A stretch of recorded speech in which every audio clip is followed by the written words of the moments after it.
국민 여러분 안녕하십니까? 인도 태평양 전략연구원 최수용입니다. 오늘도 저희 공작관TV 그레이트 게임을 애청하시는 전국의 국민 여러분, 또 해외 계시는 동포 여러분 감사를 드립니다. 7월달이 이제 접어들게 됩니다. 2023년 7월 3일 월요일 오후 8시에 드디어 이승만과 자유민주주의의 시작 첫 방송이 시작이 됩니다.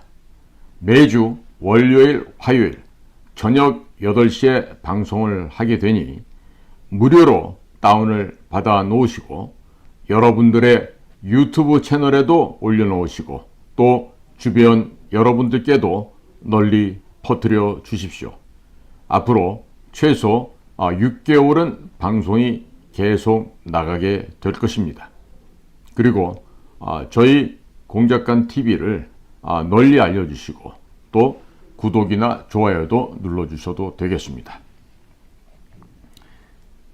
제가 하고 있는 이 방송은 인도태평양 전략연구원의 회원 한 분 한 분들께서 내어주신 후원금으로 제작이 되었습니다. 이 방송을 하면서 대한역사문화원, 거기에는 김재동 목사께서 일을 하고 계시는데 그 대한역사문화원에 의뢰를 하여서 30분짜리 총 48편, 48편을 제작하게 되었습니다. 인도태평양 전략연구원 홈페이지와 대한역사문화원 홈페이지에 게재를 해놓을 예정이니 혹시 못 보신 분들은 두 연구원의 홈페이지에 가셔서 보셔도 되겠습니다. 학교나 가정, 교회 등에서 단체로 보시고 자랑스러운 대한민국의 역사에 대해서 다 함께 공부하는 시간을 가지셨으면 좋겠습니다. 특히 우리 교포 3, 4세들은 대한민국의 역사를 잘 모르고 있습니다. 해외에서도 이 방송으로 우리 후손들을 교육시켜 주시고 주변에 살고 있는 현지인들에게도 현지 언어로 설명을 해 주십시오. 역사 한류 수출에 동참을 해 주시면 대단히 감사하겠습니다. 한편 대한역사문화원에서도 자녀들을 대상으로 온라인 강좌도 개설을 하고 전문 강사 양성과정 운영을 하며 PPT 교재도 판매를 하고 또 6.25 달력 판매 등도 함께 한다고 하오니 자세한 문의는 대한역사문화원으로 하시기를 바랍니다. 자, 이제 본격적으로 조선 말기에는 조선 인구의 약 40%가 노예 상태에 있었습니다. 이들이 나중에 일본이 들어와서 노비 해방을 시켜주게 되자 이들은 일본에 충성을 하면서 독립운동가들을 잔혹하게 탄압을 하였고 조선의 여성들을 일본 상인들에게 위안부로 파는 등의 행위를 하게 되었습니다. 물론 다 그런 것은 아니고 일부가 그와 같은 더러운 일에 종사를 하였던 것입니다. 그러나 대한민국의 학교에서는 이런 슬픈 역사를 절대로 가르치지 않고 있습니다. 조선시대의 노비는 짐승처럼 사고팔 수가 있었고 주인이 마음대로 죽여도 되는 아주 천하고 하찮은 신분이었습니다. 마치 물건을 사고 팔듯이 소나 개, 돼지를 파는 것처럼 매매를 할 수 있었다. 이런 이야기가 되겠습니다.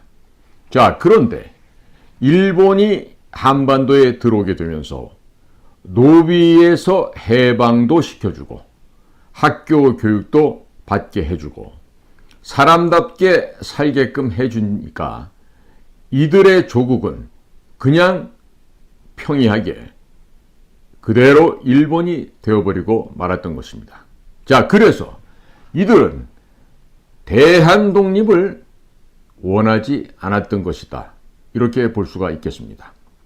자, 독립이 되면 다시 노비로 되돌아가야 하는데 왜 독립을 원하였겠습니까? 그래서 독립운동가들을 밀고 하거나 순사가 되어서 직접 독립운동가들을 탄압했었던 것입니다. 조선시대 말기에는 인구의 약 50%가 중인 계급이었습니다. 즉 상인들이었다고 하는 것이죠.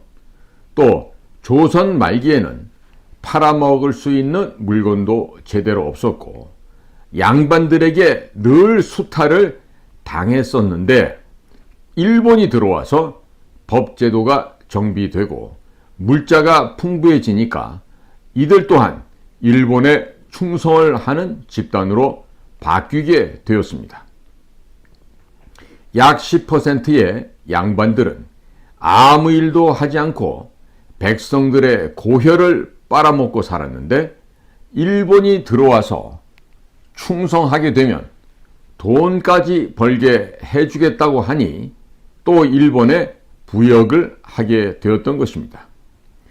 그리고 한편 고종은 광산 채굴권, 산림 벌채권 등 국가의 재산을 팔아먹을 수 있는 것은 다 팔아먹고 나중에 일본이 뇌물을 바치게 되자 일본에게 나라까지 팔아먹게 되었습니다. 이 당시는 왕권 국가였기 때문에 왕이 자기 나라를 다른 나라에 팔아먹는 것에 대해서 비난할 수도 없었고 또한 비난도 없었다고 합니다. 조선 왕실은 1945년 8월 15일 일본이 패망하기까지 일본에서 막대한 재정을 지원받으면서 그야말로 정말로 잘 먹고 잘 살았습니다. 고종의 행동을 이해하시고자 한다면 현재 저 북조선의 김정은이라고 하는 자가 하고 있는 행각을 생각하시면 될 것입니다. 조선 인구 가운데 99%의 인구가 대한 독립을 원하지 않고 있었는데 독립운동은 과연 누가 했었을까요?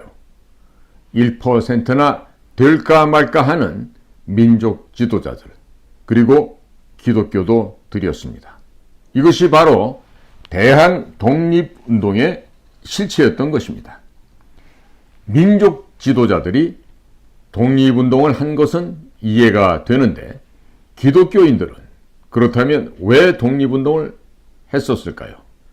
성경에 보면 나 위에는 다른 신을 섬기지 말라고 하는 십계명에 우상 숭배를 하지 말라고 되어 있습니다. 물론 거짓말을 하지 말라는 얘기, 간음을 하지 말라는 얘기, 총 10가지의 이야기가 있죠. 자, 그런데 일본의 천황한테 강압적으로, 강제로 자꾸 절을 하라고 강요를 하게 되니까 죽으면 죽었지 우상 숭배를 못하겠다고 해서 독립운동을 하게 된 것으로 볼 수 있습니다.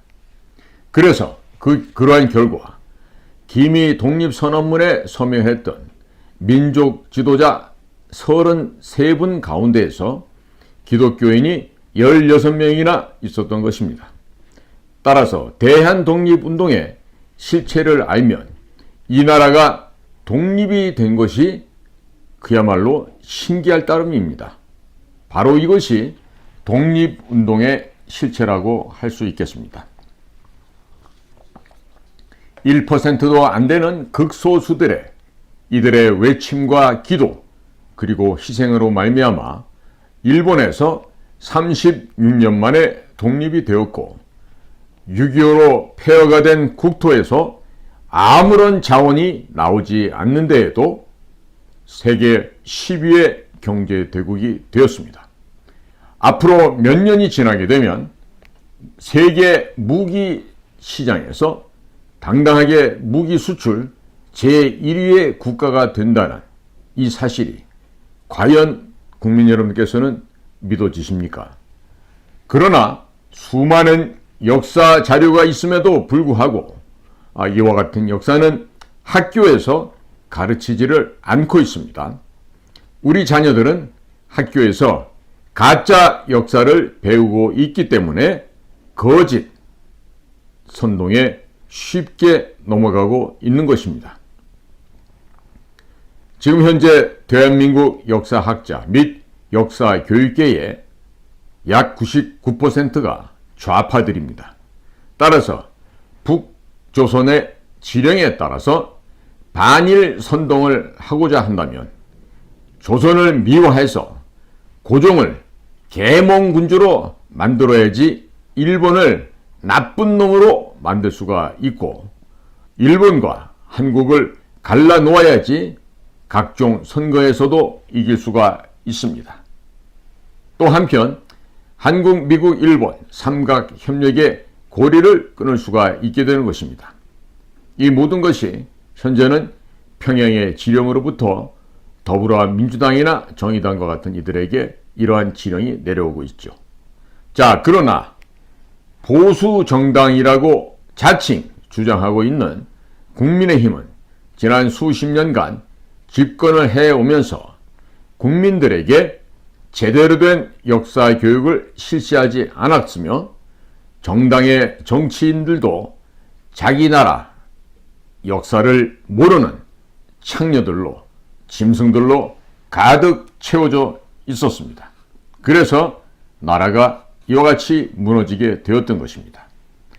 또 6.25 전쟁을 일으켰던 전범, 천하의 겁쟁이 개잡놈인 김일성은 대남 공작 교실을 통해서 남한의 문화계를 장악하라고 지령을 내린 바 있었는데, 그 결과 대한민국의 문화계는 거의 대부분이 좌파에게 장악돼 버린 것입니다.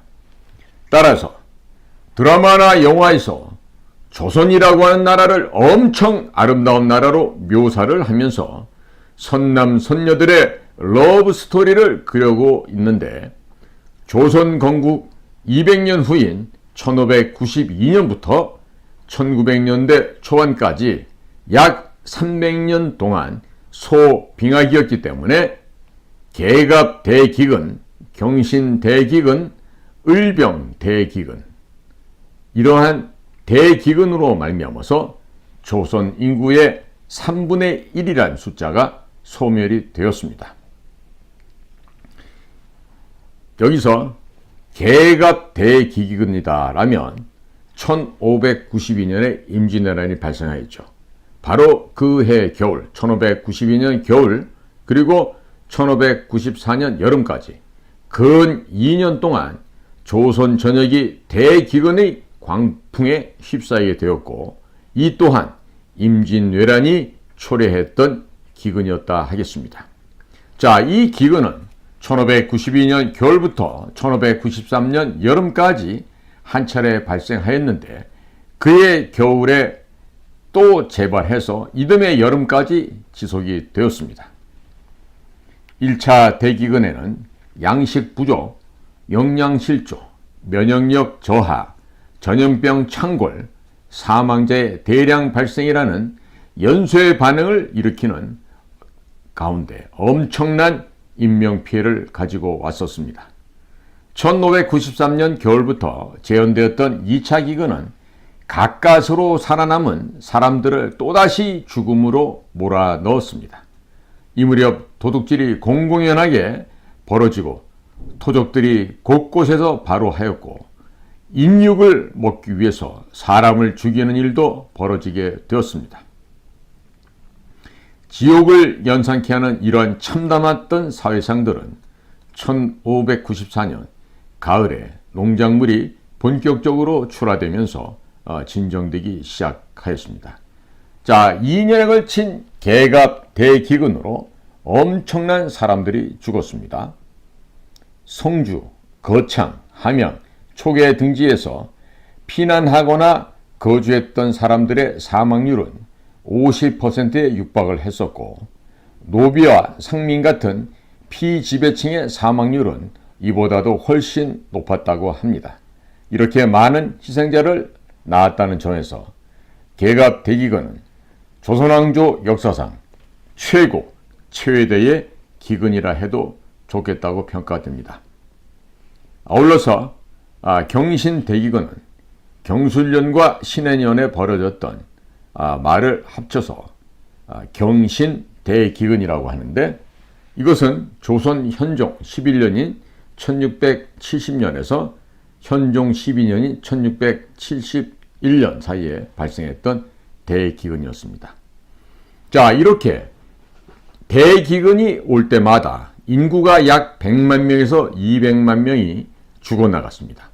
자, 이렇게 많은 사람들이 죽어나가는데 역사학자들과 선생들은 학교에서 이러한 우리의 역사를 전혀 가르치지 않고 있습니다. 왜냐하면 북한과, 즉 북에 있는 저 북조선과 동일한 상태였기 때문에 북조선의 실상이 드러날까 봐 두렵기도 하겠지만, 조선시대를 연구하면 북조선이 망하는 것이 보이기 때문에 떨려서, 두려워서, 공포스러워서 학생들에게 제대로 가르칠 수가 없었던 것입니다. 1592년 이후로 조선시대 300년간 내내 굶어 죽고 얼어 죽고 전염병으로 죽고 전쟁으로 죽어 나갔기 때문에 드라마나 영화에 나오는 내용들은 거의 100%가 거짓말이다, 이렇게 결론을 내릴 수가 있겠고, 또 드라마나 영화로 역사를 배우거나 학교에서 가짜 역사를 배운 학생들은 성장을 해서 어른이 되어도 결국 좀비가 되어서 거짓 선동에 넘어가게 되는 것입니다. 좌파 역사학자들과 전교조 선생들이 역사를 조작, 왜곡하여 여러분들의 자녀를 참과 거짓을 분별할 수 없는 좀비로 만들고 부모님의 노고에 일절 감사할 줄 모르는 짐승으로 사육하고 있었던 것입니다.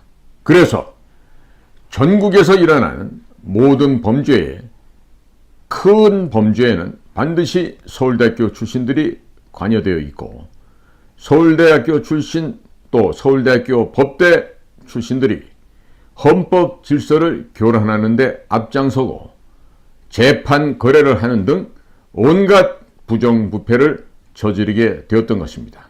즉 대한민국은 이 사법 카르텔이 범죄의 최대 원상이고 조폭 카르텔이라고 할 수 있게 됩니다. 제대로 된 역사를 가르치지 않았기 때문에 서울대학교 출신들이 먹을 것만 던져주면 아무 것이나 좋다고 주워먹는 하이에나 같은 짐승들이 되었고 창녀로 전락하게 되었던 것입니다. 좋은 역사이거나 슬픈 역사이거나 부끄러운 역사라 할지라도 제대로 정확하게 가르쳐야만 다시는 그러한 실수를 반복하지 않을 수 있는 힘이 내재할 수 있게 됩니다. 자, 그와 같은 내재된 힘과 지혜가 생기게 되면 인간은 제대로 된 처신을 할 수 있게 되겠죠. 따라서 역사 교육은 대단히 매우 중차대한 의미다, 이렇게 강조를 할 수 있겠습니다. 국민 여러분, 역사에서 아무런 교훈을 얻지 못한다면 국민 여러분들의 자녀들을 서울대학교에 보내는 것이 무슨 의미가 있겠습니까? 의미가 있겠습니까? 제가 봤을 때는 의미가 전혀 없습니다. 여러분들의 자녀를 사랑하시면 무조건 제대로 된 역사를 가르치십시오. 그렇게 되면 자녀들이 부모님께 순종하게 되고 부모님께 고마워하며 그들이 애국자로 자라나게 될 것입니다. 1392년 이성계가 조선을 건국하였습니다.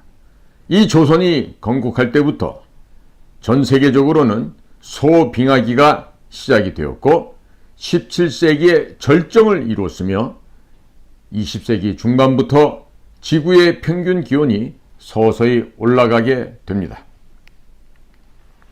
지구의 평균 기온은 수백 년 단위로 더워졌다 차가워졌다 하는 것이지 이산화탄소 배출량과 그 배출량 증가가 지구온난화와는 아무런 상관관계가 없다고 하는 점 다시 한번 강조합니다. 고조선 시대의 지구 평균 기온은 오늘날 현재보다도 더 뜨거웠다고 합니다. 그때는 CO2를 배출하는 차량도 없었는데 왜 그래 했을까요? 소가 트림을 하고 방귀를 많이 뀌어서 그렇게 됐다고 할 수 있겠습니까? 모두가 다 새빨간 거짓말이 되겠습니다. 따라서 역사를 제대로 배우면 참과 거짓을 구분할 줄 아는, 분별할 수 있는 통찰력이 생기게 됩니다. 소빙하기 시대에는 전 세계적으로 평균 기온이 20세기의 평균 기온보다 약 0.5도 가량 낮게 형성이 되었다고 합니다. 시기에 따라서는 1도 내지 2도 기온이 낮게 형성되기도 하였다고 합니다.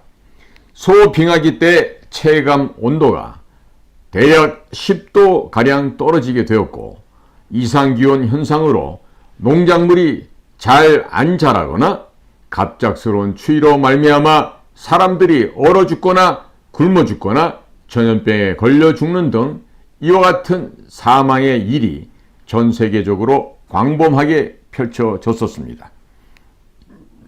전 세계적으로 약탈, 전쟁, 식인 문화 등이 성행을 하였고, 국가들의 흥망성쇠가 빈번하게 발생하였던 것입니다.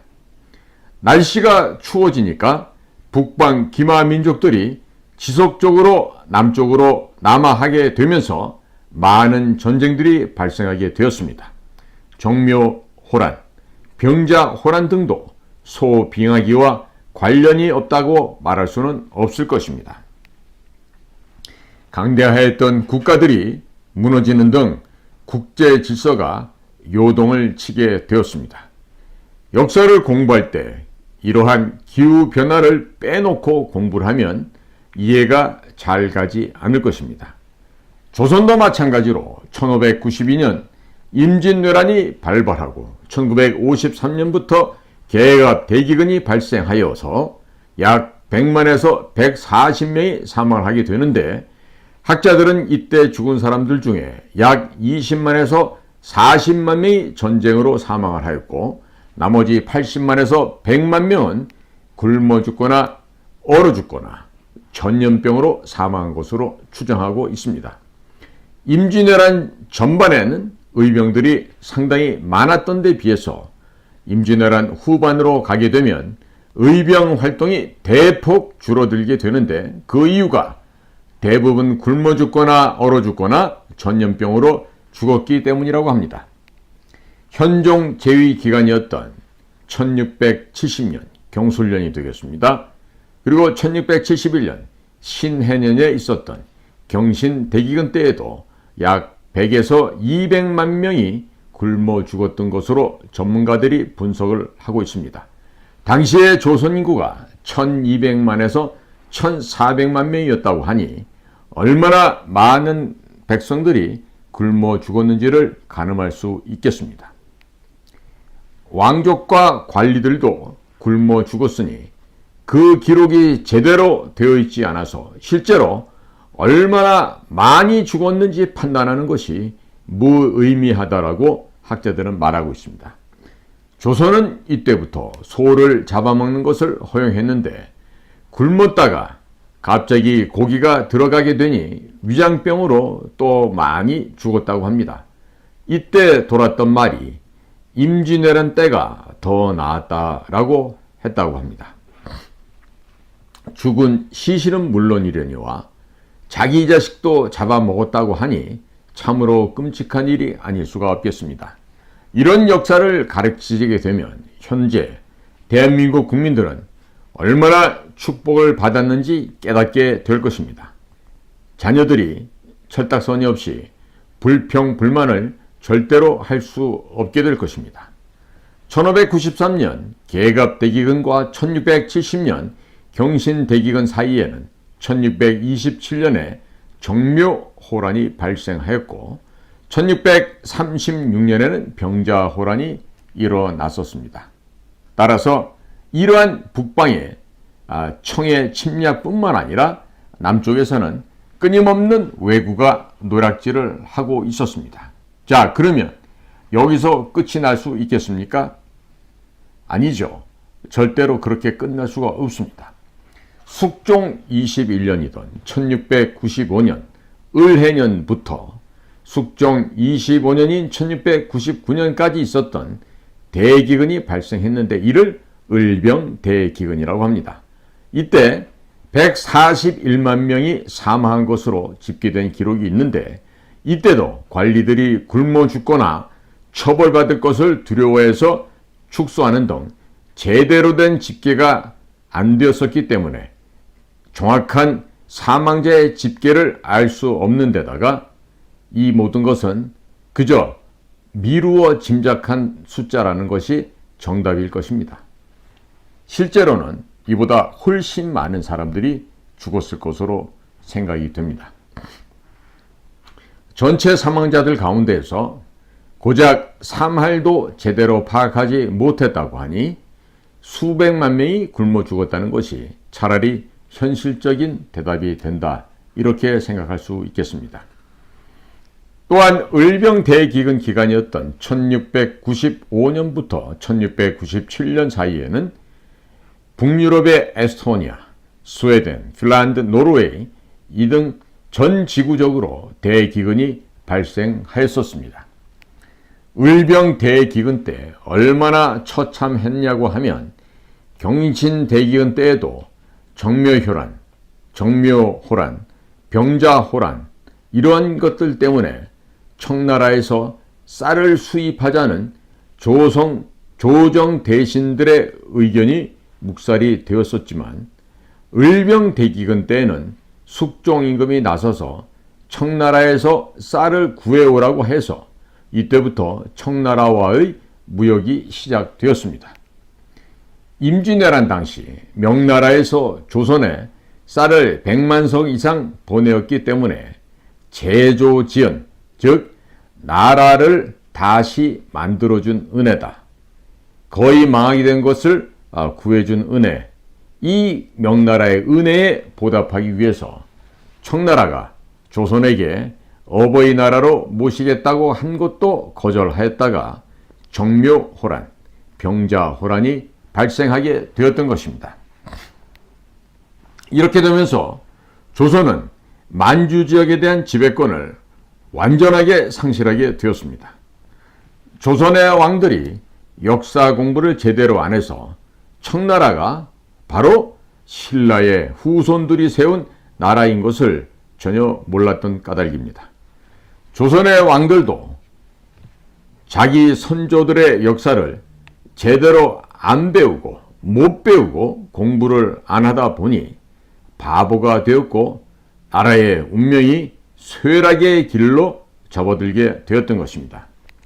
자, 현재 우리 현대사, 근대사를 보게 되더라도 역사를 모르는 무식쟁이들이 대통령을 하다 보니 국민들에게 제대로 된 역사를 가르칠 생각을 하지 않고 그래서 거짓 선전선동에 속아서 정권이 전복되거나 대통령들이 감옥에 가는 등 나라가 절단났었던 것입니다. 국민 여러분, 우리나라 역대 대통령 이승만 대통령부터 박정희, 그 다음에 전두환, 노태우, 그리고 김대중, 김영삼, 노무현, 이명박, 박근혜, 문재인에 이렇게까지 역사를 제대로 인식하고 있는 사람이 몇 사람이나 있었는지 생각해 보십시오. 지금 현재는 윤석열 대통령이 서울대학교 법과대학을 나오고 검찰총장을 한 사람입니다. 자, 그런데도 역사를 올바르게 모르다 보니 아무데나 가서 무릎을 꿇고 눈물을 흘리고 여수, 순천, 공산폭동 사건을 민주화 운동으로 둔갑시키고 있고 또 그러한 가운데 서명까지 하는 등 참으로 어리석은 바보 같은 짓들을 하고 있는데 과거를 우리가 반추해 볼 때 역사를 왜곡했던 대통령들이 모두 감옥에 갔었다는 이 엄연한 사실을 대통령과 대통령 참모들은 잊지 말아야 할 것입니다. 만일 우리나라 현대사 대통령들 가운데 온전하게 감방 투옥되지 않고 혹은 다른 불미스러운 일 없이 그들의 자녀나 가족들이나 모든 지근거리에 있는 혈육들이 감방에 가지 않은 사람들이 있었던가요? 자식들이 안 가면 본인들이 가고 이렇게 했던 것이 바로 우리나라의 역사인데, 지금 문재인도 역시 그 반열에 예외가 되지는 않겠죠. 만일에 문재인이 감옥에 가지 않는다 이렇게 되면 아마 현재 윤석열 정부는 아마 치명적인 그 타격을 입게 될 것입니다. 경신대극인 때도 자존심을 지키느라 청나라에서 쌀을 구해오는 것을 반대했었던 조선 왕실조차 이제 굶어 죽게 됐으니 체면을 버리고 청나라에 쌀을 구걸했던 것을 보게 되면 얼마나 당시 상황이 급박했었는지를 상상하실 수 있을 것입니다. 국민 여러분, 지금 북조선, 저 북한 지역을 생각해 보십시오. 우리가 영조, 정조 임금을 조선의 르네상스를 이끌어낸 엄청난 군주라고 학교에서는 가르치고 있는데, 이것은 매우 잘못된 역사입니다. 쌀이 없어서 굶어 죽던 조선 왕실이 굶어 죽어가다가 어쩔 수 없이 청나라에 쌀을 들어오면서 살림살이가 조금 나아졌던 것이지, 영조나 정조가 엄청나고 특별하게 정책을 잘 짜서 시행해서 나라를 살아난 것이 아니라고 하는 점을 강조합니다. 김정은이가 장마당을 모른 척해서 장마당이 성장한다고 하면, 그럴 경우에 김정은이에게 계몽군주라고 하는 타이틀을 부여해 줄 수 있겠습니까? 결코 그렇게 할 수 없죠. 학교에서도 영조, 정조 때 탕평책을 실시하면서 인재를 골고루 기용해서 경제가 살아났고 영조대왕, 정조대왕이라고 가르치고 있는데, 자, 그 당시에는 이미 똑똑한 가문의 자제들이나 당사자들이 이미 다 굶어 죽어버리고 말았던 상황입니다. 임진왜란 이후에 신분제가 다 무너져 내려서 누가 양반인지 누가 쌍놈인지 분간할 수조차도 없었다고 합니다. 자, 그래서 신분을 가리지 않고 그냥 살아있는 사람들 가운데 능력이 되는 사람을 데려다 쓸 수밖에 없었던 것이죠. 자, 그래서 탕평책이다 이런 말까지 나오게 되었던 것 아닌가 합니다. 경제가 살아난 것은 영조 임금이나 정조 임금이 잘해서가 아닙니다.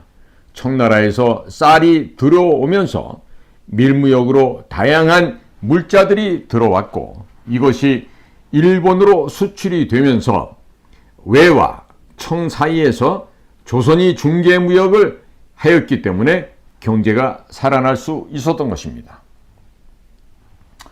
청나라와 외국 사이에서 무역을 했었던 조선으로 예수의 신부들이 아시아로 전파했었던 천주학이 자연스럽게 들어오게 되었고, 천문학, 수학 등 다양한 신문물이 들어와서 실학이 자연스럽게 성장하게 되었던 것입니다. 이것은 당시 임금들의 노력이나 임금들의 능력과는 아무런 상관이 없는 일이었습니다.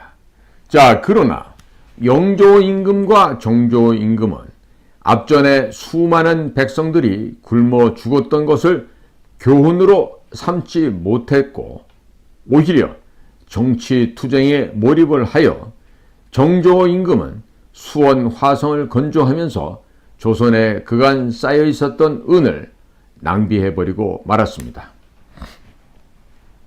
영조와 정조 때에도 농사가 잘 되었던 것이 아니라 지속적으로 지방에서는 이상기온 등으로 인해서 농사가 안 되었지만, 청나라와 외에서 각종 물자들이 들어오면서부터 백성들이 굶어 죽지는 않게 되었던 것입니다. 1800년 정조 임금이 죽고 나서 1801년 신유 박해, 1839년 기해 박해, 1846년 병오 박해, 1866년 병인 박해를 통해서 조선의 왕실은 모든 천주교인들을 처형하게 되었습니다. 천과 외에서 물자가 쏟아져 들어오고 우주 만물을 하나님이 창조했다고 하는 이러한 천주학이 널리 퍼지게 되자 백성들에게는 더 이상 왕이 필요가 없게 되었습니다. 그냥 하나님을 왕으로 모시고 먹고 살게 되는구나, 이런 생각을 하게 되니 왕권뿐만 아니라 조선의 성리학적인 사회 자체가 붕괴할 수 있는 위기에 처하게 되었던 것입니다. 성리학적 세계가 붕괴하게 됨을 두려워한 조선 왕실은 천주교 신자들을 모두 처형하고 쇄국 정책을 펼치면서 조선의 백성들을 의도적으로 가난하게 만들어 왕이 나눠주는 식량에게만 의지하게 만들었습니다. 이런 상태에서 고종은 돈이 없으니 광산 채굴권, 산림 채굴권, 이러한 채굴권 등을 외국에 모두 매각하였고 11년 동안 8번이나 다른 나라의 대사관으로 망명을 시도하다가 모두 실패를 했는데 단 한 번 성공했던 것이 러시아 대사관으로 대피에 성공했는데 이것을 아관 파천이라고 합니다. 심지어 일본 대사관으로 망명을 신청한 적도 있었지만 모두 거절되었다고 합니다. 자, 그러다가 일본이 뇌물을 준다고 하니 이 뇌물에 눈이 번쩍 뜨인 고종은 나라를 일본에게 팔아넘기고 조선의 왕족들은 1945년 8월 15일 일본이 패망하기까지 일본 정부에서 각종 지원금을 받으면서 그야말로 떵떵거리며 왕족으로서 잘 먹고 잘 살았던 것입니다. 1917년 러시아에서 발생했던 볼셰비키 혁명도 대기근으로 먹고 사는 것이 불가능하게 되자 제1차 세계대전은 길어만 가고 관리들의 수탈까지 심해지게 되자 레닌이 부자들의 재산을 빼앗아서 가난한 사람들에게 빵을 나눠주겠다고 거짓 선동을 하였는데 러시아 농민들은 레닌과 함께 러시아 로마노프 왕조를 무너뜨리게 됩니다. 이것이 바로 소련 볼셰비키 혁명으로 인한 소련 공산당의 시작이 된다 하겠습니다.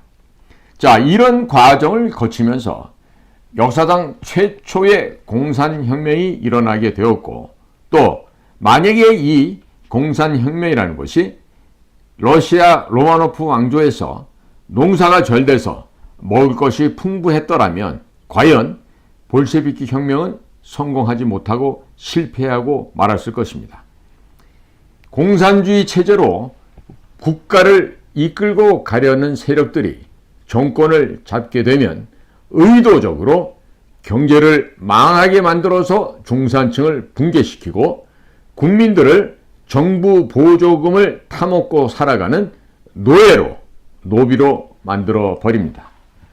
조선 말기 조선 왕실, 고종, 북조선의 김정은, 문재인 정권, 중국 시진핑 등 1인 독재를 꿈꾸는 자들의 행동 패턴은 나라가 망해야지 자기 자신들이 잘 먹고 잘 살게 되게 되므로 나라를 일부러 고의적으로 망가뜨린다는 공통점이 있다 하겠습니다. 조선 말기인 1894년 발생한 동학 농민혁명도 당시 기근이 심하게 들어서 먹을 것이 없는 데다가 날씨는 춥고 관리들은 수탈을 하게 되니 농민들이 도무지 견딜 수가 없어서 들고 일어났던 것입니다. 당시 그 조병갑 군수의 그 악행으로 폭정으로 말미암아 그와 같은 동학혁명이 발생했다는 이 분명한 사실은 우리가 결코 잊어서는 안 될 것입니다. 자, 이것이 동학혁명 역시 결국 먹고 사는 것이 불가능해지고 그러므로 인해서 농민들이 들고 일어났던 사건인데, 국내 좌파들은 이 동학 농민혁명을 한국판의 볼셰비키 혁명으로 기념하기 위해서 조선시대에 일어난 일들에 대해서도 정부에서 피해자들에게 보상을 해 주어야 된다는 이런 허무맹랑한 망언과 극언을 서슴지 않고 있는 것입니다. 더불어민주당 정치인들이 이런 법을 만들게 되면 국민의힘이 막아야 하겠는데도 국민의힘은 이미 2009년도 한나라당 시절에 더불어민주당보다 10년 앞서서 먼저 북경에 가서 중국 공산당과 업무 교류 협약을 맺게 됩니다. 자, 이들은 중국 공산당과 업무 교류 협약을 맺고 중국 공산당의 하부 조직이 되었기 때문에 더불어민주당과는 싸우는 척 하지만 그들이 내놓은 법안조차도 통과시켜 주고 있는 것입니다. 국민 여러분, 현재 윤석열 대통령이 반대한민국 세력과 전쟁을 선포를 했음에도 불구하고 국민의힘 의원들은 아무것도 하지 않고 있습니다. 때문에 국민 여러분들께서 다음번 선거에서는 반드시 국민의힘을 심판하고 그리고 더불어민주당 역시 해산시켜버려야 할 것입니다. 자, 이런 모든 기록들이 있는데도 불구하고 한국의 좌파 역사학자들은 국사 교과서에서 의도적으로 개갑대기근, 경신대기근, 을병대기근을 빼어놓고 역사를 가르치면서 조선을 엄청난 문화대국, 경제대국으로 교육시키고 있으며 일본이 강제로 조선을 침략해서 식민지로 만들었다는 참으로 수치스러운 거짓말을 하고 있는 것입니다. 또 김일성 교시에 의해서 쇠뇌된 좌파 방송인들과 좌파 영화인들이 조선을 엄청나게 아름답고 문화가 살아 숨쉬는 그러한 멋진 나라로 묘사를 하면서 국민들의 눈을 속이고 기만하고 있습니다. 조선을 아름답게 미화하기 위해서는 청에서 쌀을 수입하는 덕분에 그나마 먹고 살만했었던 영조, 정조 시대를 집중적으로 홍보를 하며 조선 말기, 조선 왕실에 대해서는 나라를 지키기 위해서 많은 노력을 했으나 억울하게도 나라를 빼앗긴 것으로 묘사해서 역사를 변질, 왜곡시키고 있는 것입니다.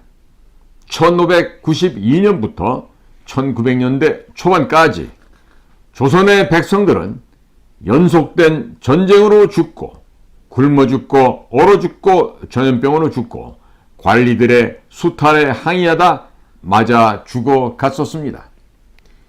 북한 같은 상태로 약 300년을 버텼다 생각하시면 합리적인 이해가 되실 것입니다. 조선 말기 고종 때에는 현재 북조선의 김정은 정권처럼 나라가 완전히 붕괴되었었기 때문에 고종도 11년 동안 8차례나 망명 시도를 하였고 최종적으로는 일본에 돈을 받고 조선을 팔아먹었던 것입니다. 이렇게 무능한 자, 국제정세의 변화상을 전혀 감지하지 못했던 이런 천한 조선 왕조, 특별히 고종으로 대별되어지지만 이와 같이 국제정세의 변화상을 꿰뚫어보지 못했던 이들의 무식함과 무지함은 조선반도를 일제의 식민지로 추락하게 만들었었고 조선 국민 전체를 일본 제국주의의 노예로 만들어버렸던 이 치욕의 역사를 갖게 되었던 것입니다. 현재 북조선의 독재자 김정은이란 놈이 하고 있는 짓을 보면 현재도 고구려의 유물을 조총련을 통해서 일본에 팔아먹고 있습니다. 그리고 북한에는 비교적 좋은 광산들이 많은데 이 광산들에 대한 광산 채굴권을 중국 기업들에게 팔아먹고 있습니다. 데자뷰를 보게 되시죠. 조선 말기 멍청한 무식한 고종이 한 짓이 바로 김정은과 똑같은 짓을 하고 있었다는 것을 역사를 우리는 잊지 않아야 하겠습니다. 자, 그러하니 이 김정은이란 녀석도 먹고 살게 해줄 테니 돈을 좀 줄 테다 하니 북한을 팔려고 하면 북을 팔아버리고 어디론가 도망을 가고 싶을 것입니다. 고종이란 자는 일본에게 조선을 돈 받고 팔아먹었던 것이고, 자, 김정은이란 녀석은 북조선을 매각할 수 있는 절호의 기회, 그 정확한 타이밍을 놓쳤을 뿐이지 고종이나 김정은이나 둘이 다 똑같은 입장이라 하겠습니다.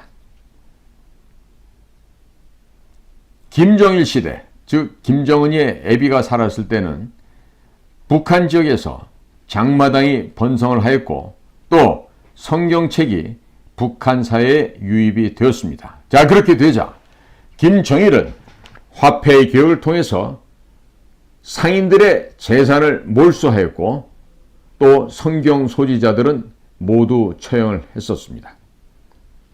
김정은 역시 국경을 봉쇄하고 장마당을 폐쇄하는 등 19세기 초에 조선 왕실과 동일한 만행을 또 벌이고 있는 것입니다. 그런데 국민 여러분, 제가 사업을 위해서 미국을 오고 가고 했을 때 지난 아마 2017년도로 제가 기억이 되는데 그때 시카고에서 한 한인 교회에서 탈북한 사람들의 그 간증 대회가 있다고 해서 제가 초대를 받아서 간 적이 있었습니다. 근데 거기서 탈북했던 그 젊은 여성을 한 분 만났는데 그 여성분을 통해서 북으로 몰래 전달되었던 그 성경책을 어머니를 통해서 받아서 읽고 예수를 믿고 하나님을 섬기게 된 한 기독교도를 만난 적이 있었습니다. 이 정도로 이 성경은 실질적인 역할을 합니다. 그렇기 때문에 참으로 제가 귀한 경험을 했었던 적이 있었습니다.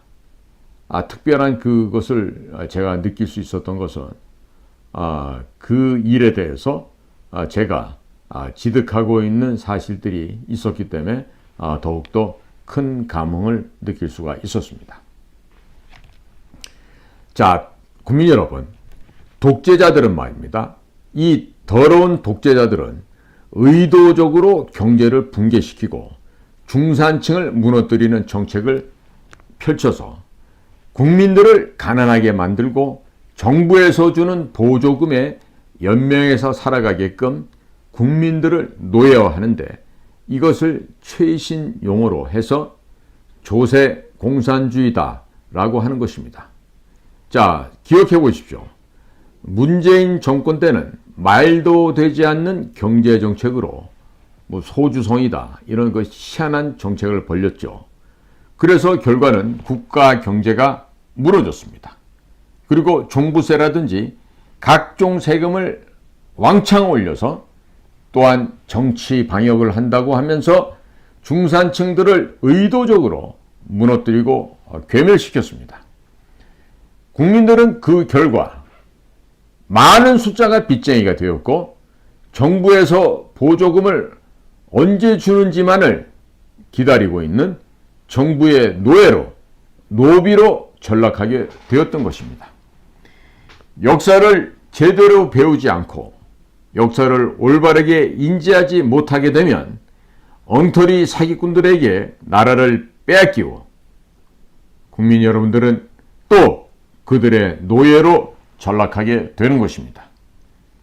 자, 그렇다면 조선이란 나라에 언제부터 자유가 들어오게 되었는지를 알아볼 필요가 있겠습니다.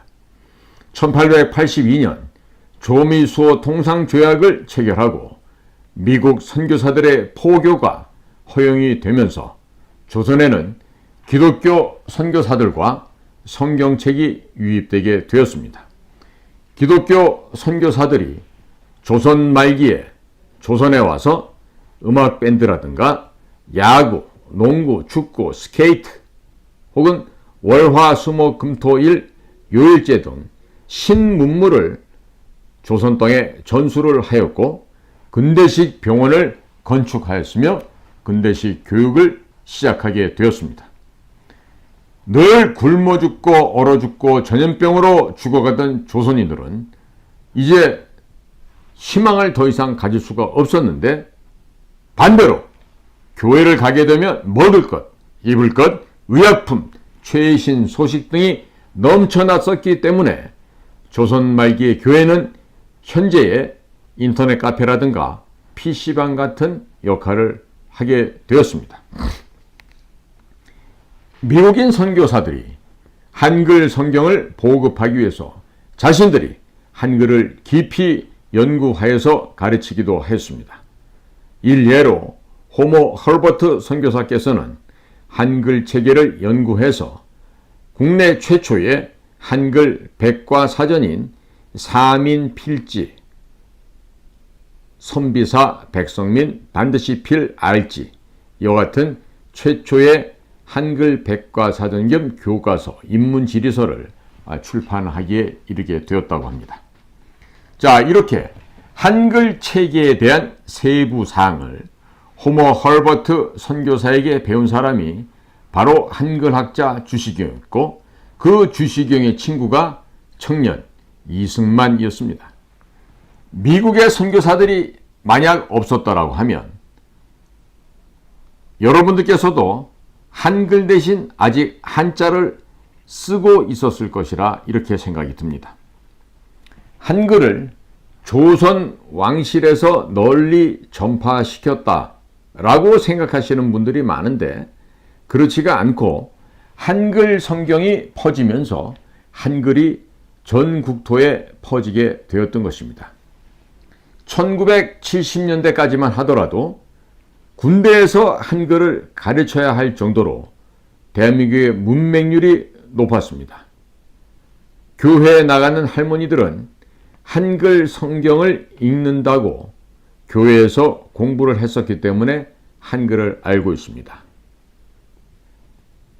저도 아버님께서 그 당시 전방에서 대대장을 하고 계셨을 때가 1974년인데 그때 아버님 부대의 방학기간 중간에 이렇게 방문을 했었다가 거기 계시던 그 부대 사병들과 이렇게 공두차고 이렇게 사귐을 가진 적이 있었는데 그때 이 한글을 모르는 그때 군인 아저씨들 그런 형님들이 있었던 것이 기억이 납니다.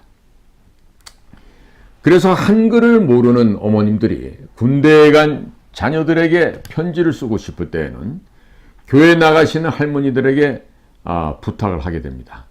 그래서 대필을 부탁을 해서 그런 대필 방식을 통해서 편지를 작성해서 전후방 각지에 병역을 필요하고 있던 아들들에게 편지를 보내고 또 반대로 그 아들들이 편지를 어머니께 보내게 되면 교회에 나가시는 할머니들한테 가서 이게 무슨 사연인지 읽어달라고 했었던 그런 것이 바로 대한민국의 1970년대 풍경이기도 했었습니다. 조선 말기에 성경이 들어오고 기독교 문화가 퍼지면서 자발적으로 노비 문서를 불태우는 양반들이 생겨나게 되었었고 만민 공동회라는 연설회에서 노예 해방, 노비 해방을 주제로 연설을 하는 사람들까지 생겨나게 되었던 것입니다. 조선 말기에는 한 번 노비는 죽어서도 노비라는 사상이 강했었습니다. 하나님을 믿기만 하면 천국을 간다는 기독교 교리가 들어오게 되자 조선 말기에는 기독교 사상이 널리 퍼지게 되었습니다. 또 교회에 가면 찬송가, 성경책, 주보 등을 인쇄하는 인쇄기가 있으니까 독립선언서, 독립운동 유인물들을 교회 인쇄소에서 대부분 찍어내게 되었었고, 미국인 선교사들이 세운 교회들에 대해서는 일본도 건드릴 수가 없었기 때문에 독립운동가들은 대부분 교회를 중심으로 모여서 예배도 드리고 독립의 꿈을 키워나가게 되었던 것입니다. 자, 그리고 아펜젤로 선교사가 세운 배제학당에서 성경과 영어를 배웠던 청년이 이승만이었는데, 이 이승만이 한성 감옥에 5년 7개월간 투옥되어 있는 과정에 불후의 명작인 독립정신을 저작하게 되었고, 이 독립정신을 통해서 미국의 헌법에 대해서 설명을 하였으며, 미국 헌법에 포함되어 있는 기독교 사상을 토대로 해서 기독교 입국론을 꿈꾸게 되었던 것입니다. 청년 이승만이 미국에서 조지 워싱턴 대학에서 학사, 하버드 대학에서 석사, 프린스턴 대학에서 박사 과정을 준비하는 동안에도 미국 교회들이 지원을 하였으며, 이승만은 미국 교회들의 도움으로 미국 전역을 돌면서 아시아 최초의 기독교 국가, 대통령제 국가를 만들려고 하였는데, 일본이 방해를 하고 있으니 미국은 당연히 대한 독립을 지원해야 한다고 미국 땅에서 떳떳하게 연설을 하고 다녔던 것이죠. 독립군들이 불렀던 애국가 원곡을 들어보면 동해물과 백두산이 마르고 닳도록 하나님이 보호하사 우리나라 만세라고 기록되어 있습니다. 그 당시 독립군들은 기도문에 곡을 붙여서 찬송가를 불렀는데 그것이 현재의 애국가가 되었던 것입니다. 독립운동가들은 암흑 같던 시절에 힘은 없고 하나님께 기도하면 들어주신다고 교회에서 배웠으니 이 지구가 끝나는 날까지 우리를 지켜달라고 하나님께 마지막으로 기도하는 심정으로 노래를 불렀던 것입니다. 따라서 대한민국을 파괴하려는 적 그리스도 세력, 즉 사탄과 그 악령들은 대한민국을 파괴하기 위해서 가장 먼저 제거해야 되는 것이 바로 애국가인 것입니다. 더불어민주당은 정권만 잡게 되면 늘 애국가의 친일 프레임을 씌워서 없애려고 했었는데, 그들은 공산주의자들이었고 공산주의는 사탄이기 때문에 이들은 공산주의 사탄의 악령들의 후예라고 할 수 있겠고, 또 그러기 때문에 하나님이 두려워서 애국가를 없애려고 하셨던 것입니다. 1517년 마틴 루터의 교회 개혁운동, 즉 종교 개혁운동이죠. 이 운동에서 프로테스탄트 혹은 개신교라는 세력이 떨어져 나오게 되었습니다. 로마 카톨릭 교황은 예수회를 앞세워서 유럽에서 내내 전쟁을 일으킨 뒤에 성경 말씀으로 돌아가고자 운동을 하는 사람들을 모조리 잡아다 죽였습니다. 1517년 이후 유럽에서 일어났었던 모든 전쟁들은 종교 갈등이 바로 그 전쟁의 원인이 되었던 것입니다. 종교의 자유를 찾아서 프로테스탄트들이 네덜란드, 영국을 거쳐서 아메리카 대륙으로 대거 유입이 되었고, 그들이 세웠던 나라가 바로 미국이었습니다. 즉, The United States of America, 미 합중국을 건국하게 되었습니다. 로마 가톨릭의 교황 1인 지배 통치는 유럽 독재 정치의 출발점이 되었고, 유럽의 전체주의, 나치즘, 파시즘, 공산주의 등으로 발전이 되었으며, 공산주의가 중국으로 들어가서 중국 공산당, 북조선으로 들어가서 조선노동당이 되었으며, 남한으로 들어와서는 남노당이 되었다가 현재는 그 명맥을 더불어민주당이 잇고 있고, 또 일부는 정의당, 그리고 일부는 국민의힘에 들어가서 산재되어 있는 것이 현재 대한민국의 상황입니다. 국민 여러분들께서 보시기에는 전혀 다른 정당처럼 보이시겠지만 국내 정당의 행태를 보면 남로당의 명령들이, 남로당의 그 악령들이 여기저기 떠돌아다니고 있는 것을 우리가 목도할 수 있게 됩니다.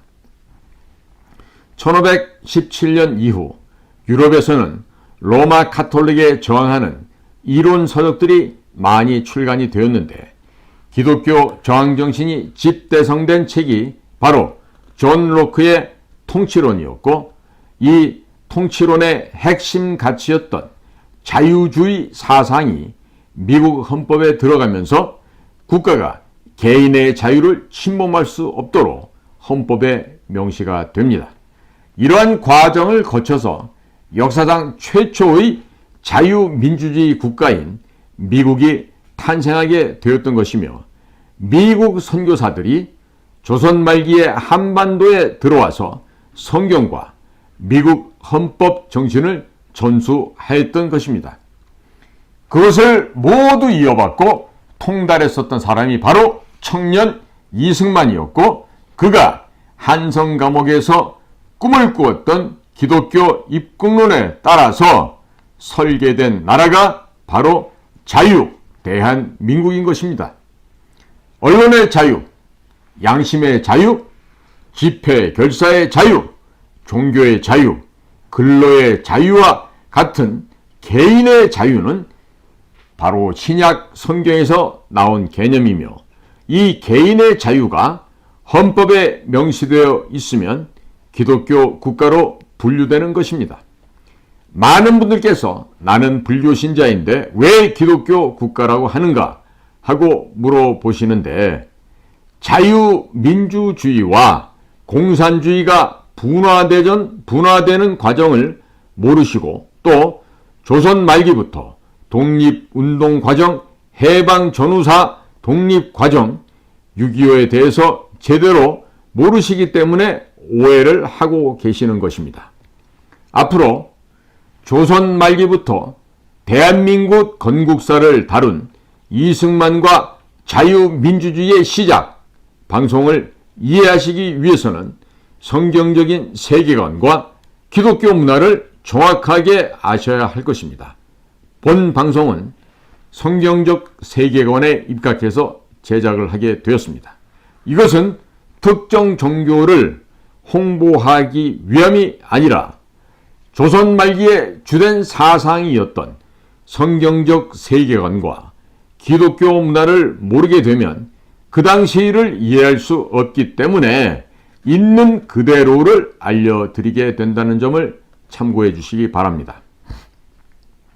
삼국시대와 고려시대를 이해하려고 하면 불교적 세계관을 이해해야 하고, 조선시대를 이해하려고 하면 성리학적 세계관과 유교적 세계관을 이해해야 합니다. 이것은 그 시대를 이해하기 위해서 필수적인 사항으로서 조선 말기를 이해하기 위해서는 성경적 세계관과 기독교 문화에 대한 이해가 필수적이라는 점을 먼저 말씀드리고자 합니다.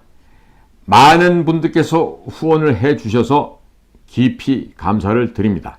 여러분들의 후원과 응원이 대한민국의 역사를 바로잡고 있습니다.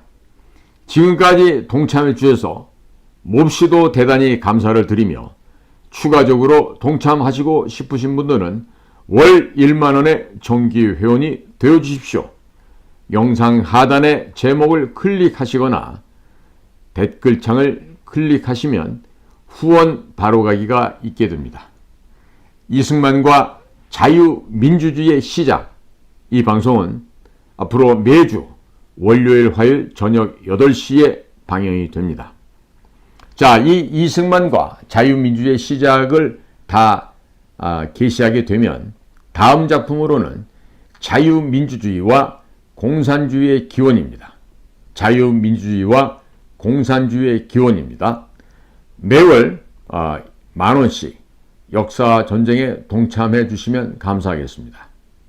이 자리를 빌어서 고사리와 같은 손들을 가지고 동참해 주시는 우리 초등학교 어린이들이 있고 중고등학교 학생들이 있는 것으로 압니다. 여러분들의 귀한 1,000원, 2,000원, 3,000원, 5,000원 이와 같은 후원은 아마도 이 나라를 살리는 주된 동력원이 될 것이며 동시에 여러분들의 삶이 하늘의 큰 축복으로 함께 임하실 것을 저는 믿어 의심치 않습니다. 지금 대통령실의 참모들도 이 방송을 자세히 보고 공부를 좀 하시기 바랍니다.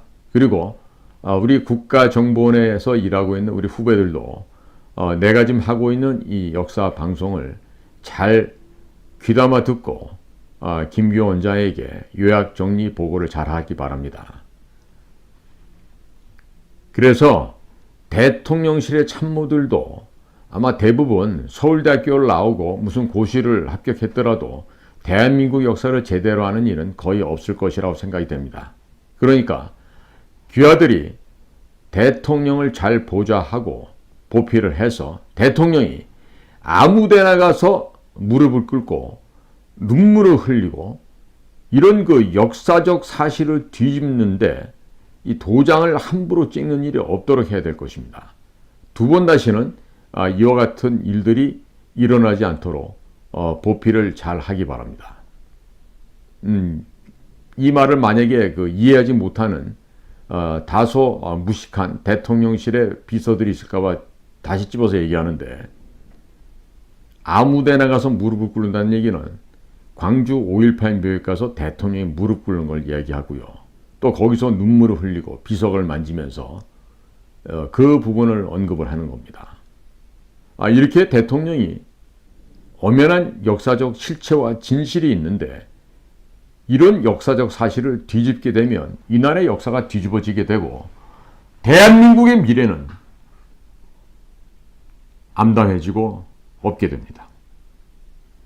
결코 제주 4.3 민중공산폭동이나 여수 순천 공산폭동이 결코 민주화운동이 아니었다는 점, 이들은 공산당 공산주의자들이 주장하는 인민민주주의 혹은 사회민주주의를 달성하고자 했던 꿈에 젖었던 몽상가들의 과격한 행동에 지나지 않았다는 점 반드시 이해해야 될 것이고, 또 80년 광주에서 벌어졌던 그 일도 자유민주화 운동이 아닙니다.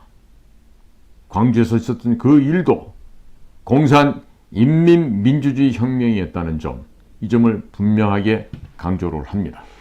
오늘도 저희 인도태평양 전략연구원에서 방영한 공작관TV 그레이트 게임을 경청해 주셔서 감사를 드립니다. 고맙습니다.